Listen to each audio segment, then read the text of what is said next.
5ই August এত মিলেমিশে এক হয়ে একটা ষড়যন্ত্র করে আগের শেখ হাসিনা সরকারকে সরালেন। কিন্তু কি এমন ঘটনা ঘটলো যে ডক্টর ইউনূস আর সেনাবাহিনী, বিশেষ করে সেনা প্রধান জেনারেল ওয়াকার এখন একদম মুখোমুখি দাঁড়িয়ে গেছেন। তাদের সেই বন্ধুত্বপূর্ণ সম্পর্ক এখন একেবারে সাপে নেউলে সম্পর্কে পরিণত হয়েছে। আমি আমার খুব ঘনিষ্ঠ সূত্র জানিয়েছে যে সেনা প্রধান জেনারেল ওয়াকার প্রায়শই বলতেন যে তিনি সরকার প্রধান নয়, তিনি সেনা প্রধান, এবং তিনি ডক্টর ইউনূসের কথা মতোই কাজ করবেন, তার কথার বাইরে যাবেন না। এগুলো কিন্তু বেশি দিন আগের কথা নয়, কিন্তু এখন সেই সেনা প্রধান এমন এমন কথা বলছেন এবং তার প্রতিক্রিয়ায় ডক্টর ইউনূস এমন এমন হাস্যকর কাণ্ড করছেন। সর্বশেষ পদত্যাগ নাটক নামে যে কমেডি করলেন। তো এখন স্বভাবতই অনেকের কাছে প্রশ্ন যে কি এমন হলো যে দুই ক্লোজ মানুষের ভেতরে এতটাই ফাটল ধরেছে সম্পর্কে। আমরা এই বিষয়ে আমি বেশ বলা যায় ছোটখাটো একটা গবেষণাই করেছি এবং খোঁজ নিয়ে দেখলাম যে ডক্টর ইউনূসের সাথে সেনাবাহিনীর এবং সেনা প্রধানের বিশেষ করে প্রথম বিরোধটা শুরু হয় জাতিসংঘের ফ্যাক্টস ফাইন্ডিংস কমিটির রিপোর্ট নিয়ে। এই যে জাতিসংঘ জুলাই আগস্টের যে ষড়যন্ত্র, সেই সময়ের যে আন্দোলন হয়েছিল তার উপরে একটা তদন্ত করেছে এবং সেই তদন্তে তারা সেনাবাহিনীর কোনো মতামত নেয়নি, সেনাবাহিনীর সাথে দেখা করেনি, এবং রিপোর্টে লেখা আছে যে সেনাবাহিনীর সাথে যোগাযোগের জন্য সরকার তাদের অনুমতি দেয়নি। তো এটি সেনাবাহিনীকে ভীষণ ক্ষুব্ধ করেছে। বিশেষ করে এই রিপোর্টে র্যাব নিয়ে অনেক কথা আছে, ডিজিএফআই নিয়ে কথা আছে। তো র্যাব একটি স্বতন্ত্র বাহিনী যেটা স্বরাষ্ট্র মন্ত্রণালয়ের অধীনে কাজ করে। ডিজিএফআই যদিও আর্মি অফিসার এখানে কাজ করে, কিন্তু ডিজিএফআই সেনা প্রধানের অধীনে নয়। ডিজিএফআই মূলত প্রধান বা সরকার প্রধানের তত্ত্বাবধানে চলে। তো ডিজিএফআই এর কথা, র্যাবের কথা বলে ওই রিপোর্টে এমন একটা ধারণা দেওয়া হয়েছে যাতে সেনাবাহিনীর ইমেজ সংকটটা হতে পারে আর কি। তো সেই জায়গায় জেনারেল ওয়াকার এবং সেনাবাহিনীর মোরাললেস ভাষ্য হলো যে কেন তাদের এই রিপোর্টে এই তো ইনভেস্টিগেশনের সময় পার্টিসিপেট করতে দেওয়া হয়নি, এবং তাদের পার্টিসিপেট না করতে দিয়ে তাদের কিন্তু অনেক ক্ষতি করা হয়েছে এবং এর ফলে অনেক সত্য প্রকাশিত হয়নি। এবং এই যে ইউএন এর যে রিপোর্টটা হয়েছে, এই রিপোর্টটা মানে যদি আপনি ক্রিটিক্যালি রিভিউ করেন, এখন খুঁটিয়ে খুঁটিয়ে বিশ্লেষণ করেন, এটা খুবই নিম্নমানের একটা রিপোর্ট এবং খুবই পক্ষপাত দুষ্ট একটা রিপোর্ট। যখন আমি বলি পক্ষপাত দুষ্ট রিপোর্ট, নিম্নমানের রিপোর্ট, তখন আমি আপনাদের একটু জানিয়ে রাখি যে আমি 25 বছর ধরে এই যে সায়েন্টিফিক এভিডেন্স কিভাবে ক্রিটিক্যালি রিভিউ করতে হয় এই বিষয়টি শুরুতে আমি শিখেছি এবং পরবর্তীতে এটা আমি দীর্ঘকাল পড়িয়েছি। সো আমি বোধহয় কিছুটা হলেও জানি বা ধারণা করতে পারি, এবং সেই দৃষ্টিকোণ থেকে আমি যখন জাতিসংঘের এই তদন্ত দলের ফ্যাক্ট ফাইন্ডিং রিপোর্টটা পড়েছি, আই ওয়াজ ভেরি শকড যে জাতিসংঘের মতো একটা সংগঠনের এরকম নিম্নমানের অখাদ্য রিপোর্ট যে দিতে পারে, এটা আমি কষ্ট পেয়েছি। তো ন্যাচারালি সেনাবাহিনী এটা নিয়ে ক্ষুব্ধ হয়েছে, তারা সেনাপ্রধানকে জানিয়েছে। সেনাপ্রধান ব্যক্তিগতভাবেও বিষয়টা পছন্দ করেনি। এটা দিয়ে তাদের কিন্তু সম্পর্কের ফাটলটা শুরু, আর সম্পর্কের ফাটলের একদম শেষে গিয়ে দাঁড়িয়েছে এই করিডোর আর বন্দর। আপনারা জানেন যে বন্দরের সাথে বাংলাদেশ নৌবাহিনীর একটা সম্পর্ক আছে, আবার বাংলাদেশে এই যে করিডোর দেবে তার সাথে সেনাবাহিনীর একটা সম্পৃক্ততা আছে।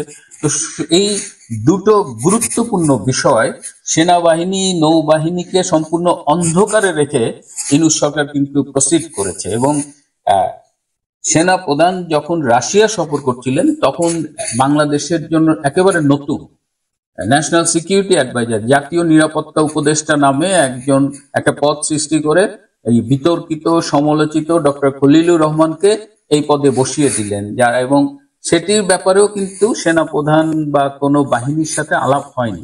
তো হঠাৎ করে এই বাহিনীর উপরে একজনকে বসিয়ে দেওয়া এবং যেখানে কোনো আলোচনা হয়নি, এটিও কিন্তু সেনাবাহিনীকে ক্ষুব্ধ করেছে। এবং পরবর্তীতে ডক্টর খলিল এই ওয়াকারকে পাশ কাটিয়ে লেফটেন্যান্ট জেনারেল কামরুলকে নিয়ে কাজ করেছে, তারপরে অনেক আর্মি অফিসার নিয়ে সে ছোট একটা মিনি অফিস সাজিয়েছে। এবং ডক্টর খলিল জেনারেল ওয়াকার সম্পর্কে তার ঘনিষ্ঠ জনের কাছে বেশ আপত্তিকর মন্তব্য করেছে। সেটাও বলেছে যে ওয়াকার একটা স্টুপিড। তো স্বভাবতই এইসব সেনাপ্রধানের কানে গেছে এবং এসব শুনে সেনাপ্রধান ক্ষুব্ধ হয়েছে এবং খুব দুঃখ করে এই 21শে মে যে দরবারটা হলো সেখানে জেনারেল ওয়াকার খুব দুঃখ করে বলেছে যে আই এম গার্জিয়ানলেস, আমার কোনো অভিভাবক নেই। এই যে আমি একটা সেনাপ্রধান, সরকার একের পর এক সিদ্ধান্ত নেয়, যা ইচ্ছা তাই করে, বাট তারা কখনো আমাদের সাথে আলোচনা করবার প্রয়োজনও মনে করে না। তো এই যে করিডোরের ব্যাপারে রামুর যে জিওসি মেজর জেনারেল বিনহাস তিনি জেনারেল ওয়াকারকে জিজ্ঞেস করেছে স্যার হোয়াটস হ্যাপেনিং, মানে ইভেন তারাও কিছু জানে না, কিন্তু হিটটা তাদের উপর দিয়ে যাচ্ছে, ইনভলভমেন্টটা তাদের উপর দিয়ে যাচ্ছে। এই যে Arakan army, American army, navy, এয়ারফোর্সের সৈন্যরা আসছে, লোকজন আসছে এবং তাদের সাথে ইন্টারঅ্যাক্ট করতে হচ্ছে এই বাংলাদেশ আর্মিকে, এবং তারা কিছুই জানে না এবং তাদের নিজস্ব বিশ্লেষণে দেখা গেছে যে এই করিডোরের সাথে একটা বাড়তি যুদ্ধের ঝুঁকি জড়িয়ে আছে। সেই যুদ্ধের ঝুঁকি বাংলাদেশ সেনাবাহিনী, নৌবাহিনী, বিমান বাহিনী কেন নেবে, কার জন্য নেবে? তো এই পুরো বিষয়গুলোই খুব অন্ধকারে ছিল। তারপরে সরকার একটা সিদ্ধান্ত নিয়ে ফেলেছে। পররাষ্ট্র উপদেষ্টা বলেছে নীতিগত সিদ্ধান্ত নিয়েছে।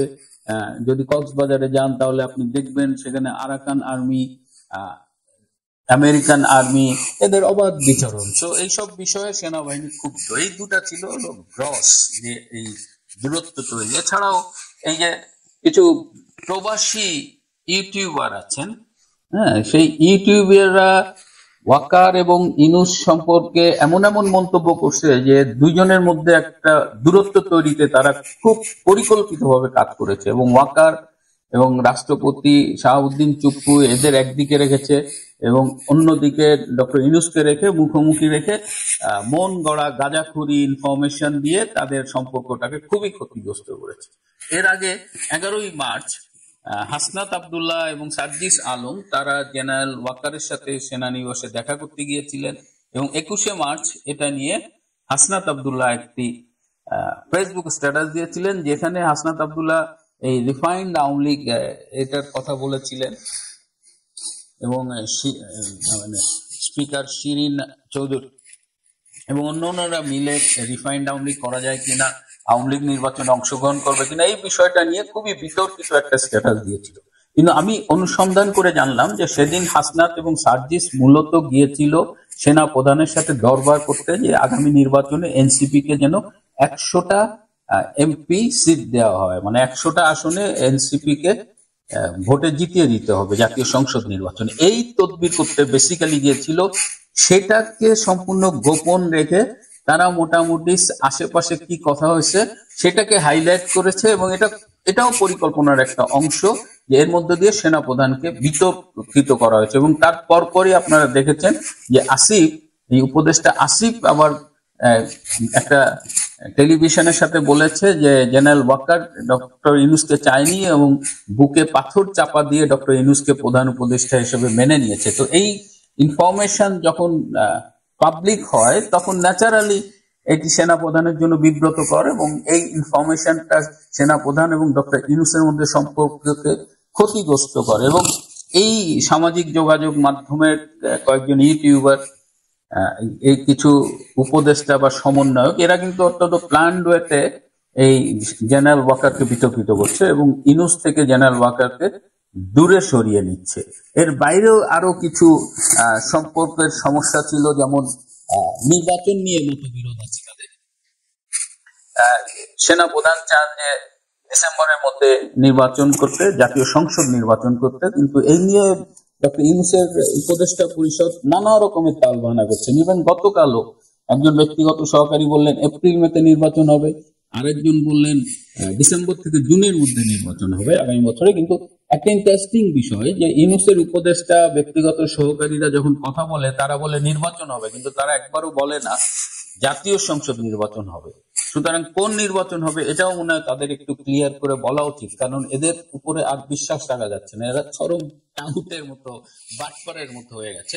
এছাড়া এই আওয়ামী লীগ নিষিদ্ধকরণ নিয়েও একটা সমস্যা হয়েছে যে সেনা প্রধান এভাবে একটা রাজনৈতিক দল নিষিদ্ধ হোক সেটা চাননি এবং তাকে বলাও হয়েছিল যে আওয়ামী লীগকে নিষিদ্ধ করা হবে না। এবং ডক্টর ইউনূস কিন্তু আওয়ামী লীগকে নিষিদ্ধ করার ব্যাপারে তিন-চারটা মিডিয়ায় 3-4 রকমের কথা বলেছে।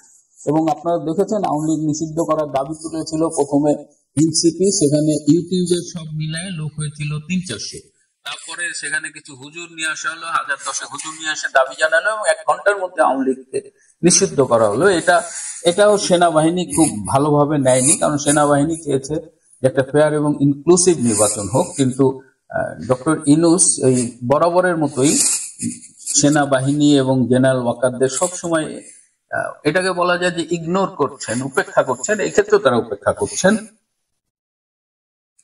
আরেকটা ভয়াবহ ইনফরমেশন জেনারেল ওয়াকারের কাছে এসেছে। এটা একটা প্রতিবেশী দেশের কাউন্টার ইন্টেলিজেন্স এই ইনফরমেশনটা ইন্টারসেপ্ট করেছে। সেটা হলো যে বাংলাদেশ আর্মির কিছু জুনিয়র অফিসারকে দিয়ে একটু কুসংগঠিত করে জেনারেল ওয়াকারকে হত্যা করার একটা প্ল্যান কিন্তু হয়েছিল, কিন্তু এটা ফাঁস হয়ে গেছে। এবং এটা ফাঁস হয়ে যাওয়াতে জেনারেল ওয়াকার খুবই সতর্ক হয়ে গেছে এবং গত দরবারে, কুসুমের দরবারে সেনাবাহিনী সবাই মোটামুটি এককভাবে জেনারেল ওয়াকারের প্রতি আনুগত্য ঘোষণা করেছে। যদিও এই দরবারে 3-4 জন জুনিয়র অফিসার, যাদের কথা আমি আগে বলেছি, এরা কিন্তু এই সংস্কার, ডক্টর ইউনূস এদের টোনে কথা বলেছিল। So they have been identified. But overall যেটা বললাম যে আর্মি এখন জেনারেল ওয়াকারের লিডারশিপের প্রতি কমিটেড। ওই যে বিচ্ছিন্নতা অংশটা আছে ওদের আইডেন্টিফাই করা হয়েছে এবং they will be taken care of. Lieutenant general কামরুলকে মোটামুটি ক্ষমতাহীন করে রাখা হয়েছে, এখন সে আর মেইন স্ট্রিমের সাথে নেই। আর এর সাথে আরো কিছু বিষয়, ছোটখাটো বিষয় আছে, কিন্তু এর সাথে জুলাই প্রোক্লামেশন বা জুলাই ঘোষণা নিয়েও কথাবার্তা হচ্ছে যে সংবিধান ছুঁড়ে ফেলবে, সংবিধান ছুঁড়ে ফেললে সেনা প্রধান, রাষ্ট্রপতি এসব পদ বাতিল হয়ে যাবে। তো এই ধরনের যে এলোমেলো কথাবার্তা শোনা হচ্ছে, সেখানে সেনাপ্রধান খুব আক্ষেপ করে বলেছেন যে জুলাই ঘোষণা সেনা মাধ্যমে যে সংবিধান ছুঁড়ে ফেলা হবে, হোয়াট ডাজ ইট মিন, এটা নিয়েও তারা কিছু জানেন না। এছাড়া তো সংস্কারের ব্যাপারে ফুললি তাদের অন্ধকারে রাখা হয়েছে।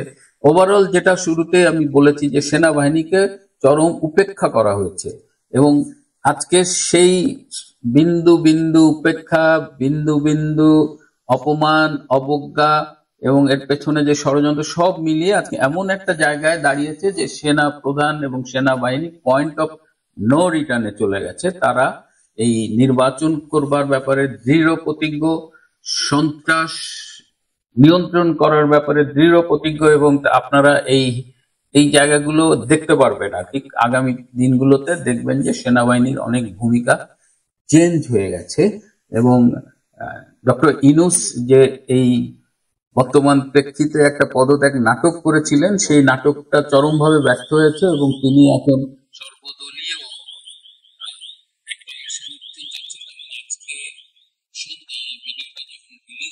সেই সময়ের আশেপাশে জামাত ইসলামী বিএনপির সাথে তিনি মিটিং করবেন এবং আমি শিওর যে বিএনপির সাথে আবার একটা মূলা ঝুলানো হবে, নির্বাচন দিব সেই বিএনপি যদি সেই মূলাটা পেলে তাহলে বিএনপি রাজনীতি ক্ষতিগ্রস্ত হবে। কিন্তু ইউনূসের বোধহয় ফ্যাক্টটা নির্ধারিত হয়ে গেছে, কারণ ইউনূস তার বিদেশি প্রভুদের খুশি করতে পারছেন না, করিডোর বন্দর দিতে পারছেন না, এটাও যেমন একদিকে নিশ্চিত, আর একদিকে দেশবাসীও তার দিক থেকে মুখ ফিরিয়ে নিয়েছে এবং তার সেই যে বিপুল জনপ্রিয়তা সেটি এখন নাই। বিশ্বের কাছে তিনি একজন বিতর্কিত এবং ইসলামী জঙ্গিবাদের পৃষ্ঠপোষক হিসেবে পরিচিতি লাভ করছে। তো এই অবস্থায় দেখা যাক কি হয়। সেনাবাহিনী, সেনাপ্রধান এবং ইউনূস মুখোমুখি দাঁড়িয়ে গেছে। তো বাংলাদেশের রাজনীতিতে এখন এটা একটা ক্রান্তিকাল এবং আমাদের দেখতে হবে ঘটনা প্রবাহ কোন দিকে গড়ায়।